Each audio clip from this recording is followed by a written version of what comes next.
Se existe um nome que faz os sistemas de segurança tremerem, esse nome é Kevin Mitnick. Ele não era apenas um hacker. Ele foi o hacker mais procurado pelo FBI. Apelidado de O Condor, Kevin começou aos 12 anos hackeando o sistema de ônibus de Los Angeles. Apenas por curiosidade, mas o jogo ficou sério. Ele invadiu redes da Nokia, Motorola e até do Sistema de Defesa dos Estados Unidos. Sua arma mais perigosa não era apenas o código, mas a engenharia social, a arte de manipular pessoas para obter senhas. A perseguição foi cinematográfica e durou anos, até sua prisão histórica em 1995. O governo tinha tanto medo dele que proibiram Kevin de tocar em um telefone, alegando que ele poderia iniciar uma guerra nuclear assobiando no bocal. Mas o mestre da intrusão se transformou. Após sair da prisão, Kevin tornou-se o maior consultor de segurança do planeta, ajudando as mesmas empresas que um dia ele invadiu. Ele provou que a curiosidade não tem limites e que no mundo digital ninguém está 100% seguro.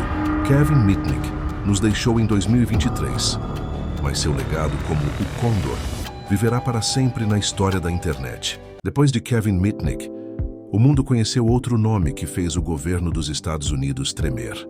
Mas diferente de Mitnick, ele não queria dinheiro, não queria fama, ele queria a verdade. O nome dele era Gary McKinnon, codinome Solo.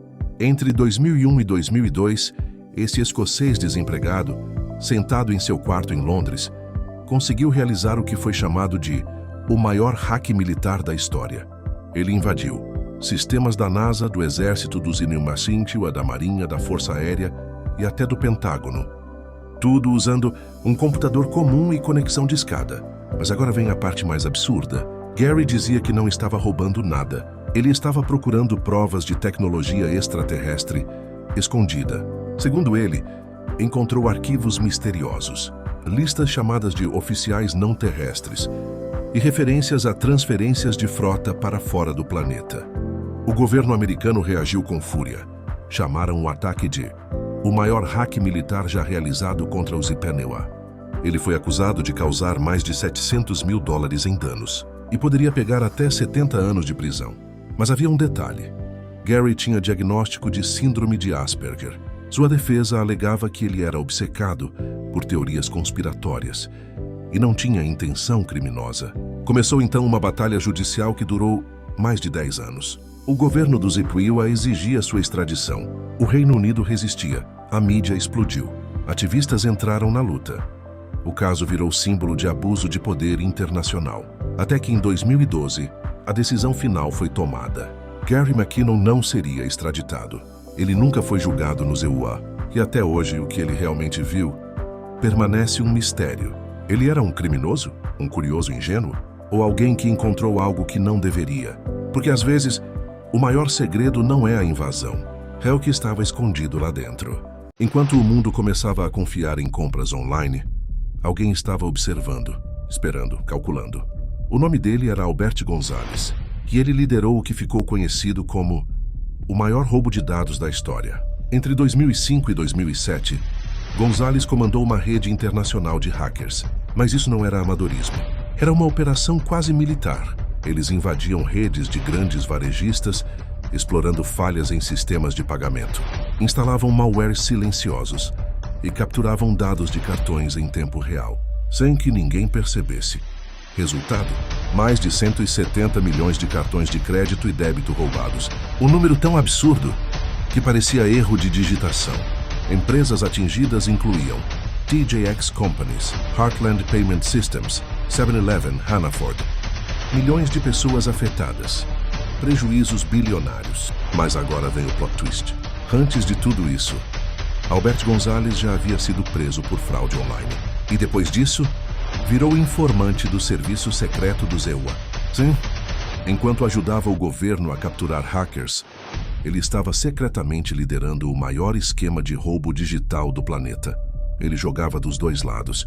De dia colaborava com agentes federais. De noite, coordenava invasões globais. E vivia como um rei. Festas luxuosas, dinheiro enterrado no quintal dos pais. Milhões movimentados em contas secretas. Mas nenhum sistema é perfeito. Em 2008, investigadores começaram a conectar os pontos. Rastreamento de servidores, Interceptação de comunicações criptografadas. Cooperação internacional. A casa caiu. Gonzalez foi preso. No julgamento, os promotores foram diretos.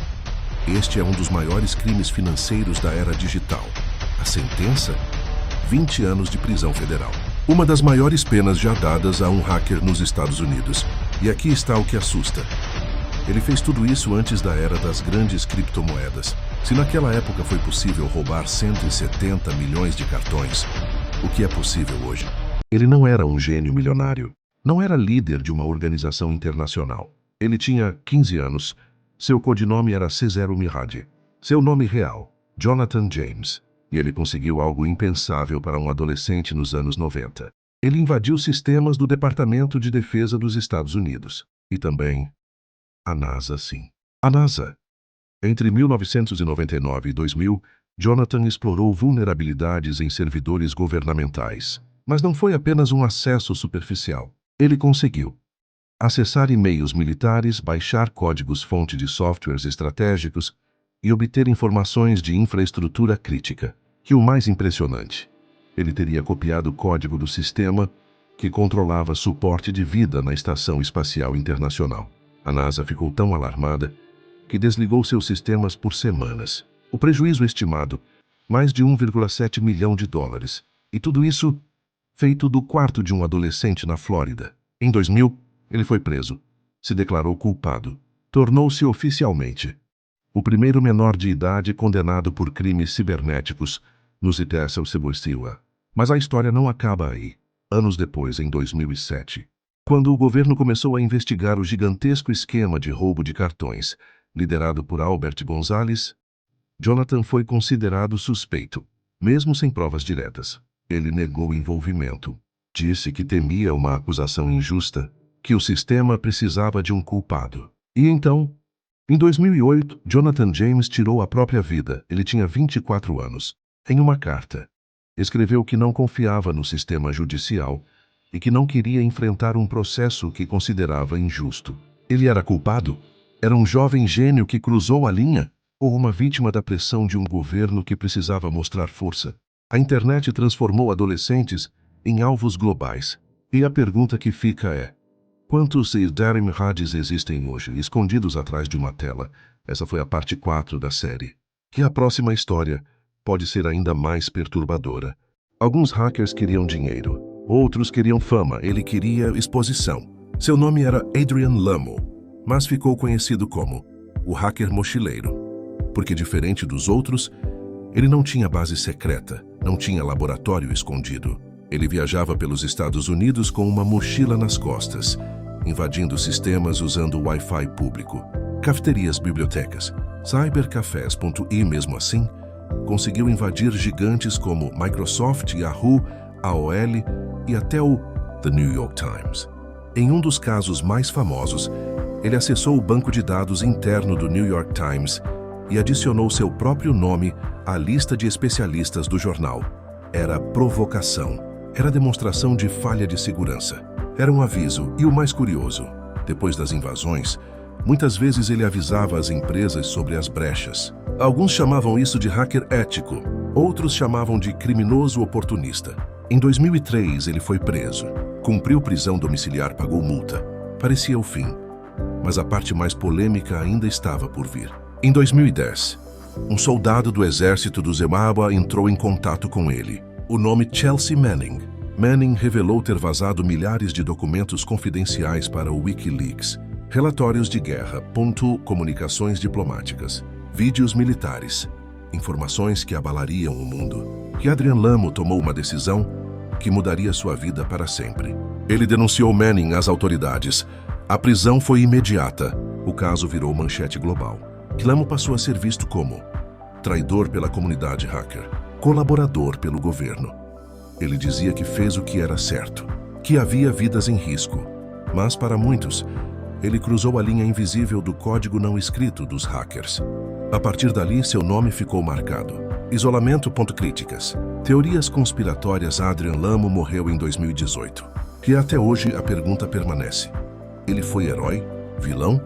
Ou apenas alguém preso entre dois mundos? Porque às vezes, O maior ataque não é contra um sistema, é contra a confiança. Você já ouviu falar de alguém que hackeou uma rádio só para ganhar um carro? Mas isso foi só o começo. Hoje você vai conhecer Kevin Poulsen, ou como ele era conhecido nas sombras, Dark Dante. Anos 80, Los Angeles. Enquanto o mundo ainda tentava entender o que era um computador pessoal, Kevin já estava invadindo sistemas do governo. Ele não era apenas um curioso. Ele invadia redes militares, acessava bancos de dados federais, controlava sistemas telefônicos inteiros. Mas o que fez ele virar lenda foi algo totalmente inesperado. Uma rádio da Califórnia estava fazendo uma promoção. A 102ª pessoa que ligasse ganhava um Porsche 944 novinho. Parece sorte? Não. Kevin hackeou o sistema telefônico da cidade. Ele bloqueou todas as ligações, exceto as dele. Quando a rádio anunciou o vencedor, era ele. Kevin Poulsen. Ele ganhou o carro e virou alvo nacional. Depois disso, o governo não estava mais brincando. Kevin foi acusado de invadir sistemas militares, bancos de dados do FBI e redes telefônicas federais. O prejuízo estimado, centenas de milhares de dólares. Ele entrou para a lista dos mais procurados do FBI e então ele desapareceu. Durante quase 1 ano e meio, Kevin viveu como um fantasma. Mas existe um detalhe bizarro nessa história. Dizem que durante o período em que ele estava foragido, nenhum sistema telefônico importante falhava, como se alguém estivesse observando. Ele foi capturado em 1991 e sua sentença foi pesada. 51 meses de prisão, multas milionárias e proibição de usar computadores. Na época foi a sentença mais dura já dada a um hacker. Mas aqui vem o plot twist. Depois da prisão, Kevin fez algo que ninguém esperava. Ele virou jornalista investigativo. Sim, o mesmo homem que invadia sistemas passou a expor criminosos digitais. Ele ajudou a identificar mais de 700 predadores online. O hacker virou caçador. Kevin Poulsen não foi o mais destrutivo, nem o mais famoso. Mas ele provou algo importante. O maior poder de um hacker não é invadir sistemas, é controlar informação. E informação é poder. Se você achou que os hackers do vídeo anterior eram assustadores, prepare-se. Hoje você vai conhecer 3 nomes que marcaram a história da internet para sempre. E o primeiro deles invadiu o mundo ainda adolescente. Michael Kelsey, o Mafia Boy. No ano 2000, a internet ainda engatinhava. E um garoto de apenas 15 anos decidiu brincar com gigantes. Michael Kelsey, conhecido como Mafia Boy, lançou uma série de ataques que derrubaram sites como Yahoo, Amazon e CNN. Sim, um adolescente sozinho conseguiu parar a internet mundial. Os ataques eram do tipo DDoS. Ele usava milhares de computadores infectados para sobrecarregar servidores. Resultado? Milhões de dólares em prejuízo. Quando foi pego, o mundo ficou chocado. O hacker mais temido era só um garoto do Canadá. Mas o impacto foi gigantesco. Depois dele, empresas começaram a investir pesado em cibersegurança. Robert Tappan Morris, o primeiro vírus da internet. Antes mesmo dos hackers virarem manchete, um estudante criou algo que mudaria tudo. Em 1988, Robert Tappan Morris lançou o primeiro worm da história da internet. A ideia, apenas medir o tamanho da rede. O problema? O código saiu do controle. O worm começou a se replicar sozinho e travou cerca de 10% de toda a internet da época. Pode parecer pouco hoje, mas naquela época era praticamente o mundo digital inteiro. Morris se tornou a primeira pessoa condenada por crimes digitais nos Estados Unidos. E seu erro deu origem a algo essencial: as primeiras leis contra crimes cibernéticos. Jason James Ancheta, o homem que escravizou PCs. Se Morris criou o primeiro vírus, Jason Ancheta levou isso a outro nível. Ele criou redes gigantes de computadores zumbis, os famosos botnets. Mas aqui está o detalhe assustador. Ele não fazia isso só por diversão. Ancheta alugava essas redes para outras pessoas realizarem ataques e espalharem spam. Era basicamente um mercado negro digital. E pior, ele chegou a vender acesso a PCs infectados até para agentes disfarçados do governo. Resultado: prisão e um marco histórico. Um dos primeiros casos onde alguém foi condenado por controlar uma botnet comercial. Esses hackers não só invadiram sistemas, eles moldaram a internet que você usa hoje. Graças a eles, surgiram antivírus, firewalls e leis digitais. Mas aqui vai a pergunta que arrepia. Se adolescentes e estudantes fizeram isso no passado, o que hackers conseguem fazer hoje? A internet nunca esquece. E a próxima história pode ser ainda mais assustadora. Você pode prender um homem, pode prender um grupo. Mas como você prende uma ideia? Eles não têm líder, não têm sede, não têm rosto, eles são anônimos. Tudo começou em fóruns obscuros da internet nos anos 2000. Um grupo anônimo, sem nomes, sem hierarquia, mas com uma regra clara: nós somos legião. O que começou como trolls da internet virou algo muito maior. Em 2008, eles declararam guerra contra a Igreja da Cientologia. Lançaram ataques DDoS, vazaram documentos, organizaram protestos no mundo real. Pessoas apareceram nas ruas com a máscara de Guy Fawkes. A internet tinha saído da tela. Depois disso, vieram outras operações. Ataques contra empresas acusadas de censura, apoio à Primavera Árabe, invasões em sites governamentais, exposição de dados confidenciais. Eles agiam como justiceiros digitais, para alguns heróis, para outros criminosos. Mas aqui está o detalhe mais assustador. Qualquer pessoa pode ser anônimos. Não existe lista de membros. Não existe recrutamento. Se você age em nome da ideia, você faz parte. Isso é liberdade? Ou é anarquia digital?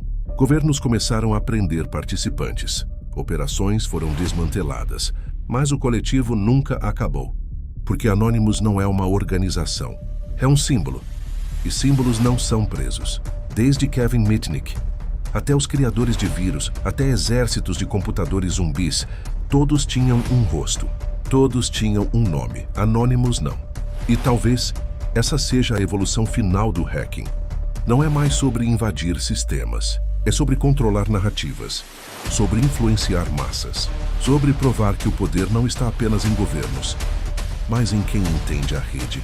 A internet deixou de ser ferramenta, virou campo de batalha. E a pergunta agora não é quem é o próximo hacker. A pergunta é quem está assistindo e aprendendo. Somos anônimos, ponto. Somos legião. Não perdoamos, não esquecemos.